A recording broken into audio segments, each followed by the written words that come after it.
So maraming salamat sa Kite Mission Foundation at sa mga sponsor nito, lalo-lalo na kami Sharon Lee Vlog.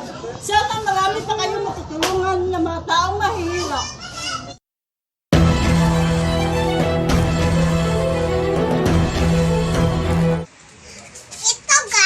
Hello guys! Ako nga po pala si Russell May, pamangkin ni Sharon Lee.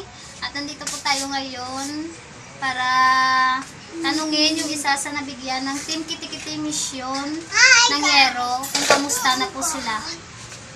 So kuya, kamusta ka na po? Okay. Nakita ko hindi pa po maayos yung bahay nyo. Kasi pinag-unti-unti ko pa yung po niya yung bahay kasi kulang sa materialis. Saka yung sahod ko sa pagka-kapwintero, sakto lang sa pambili ng pagkain. Sige po.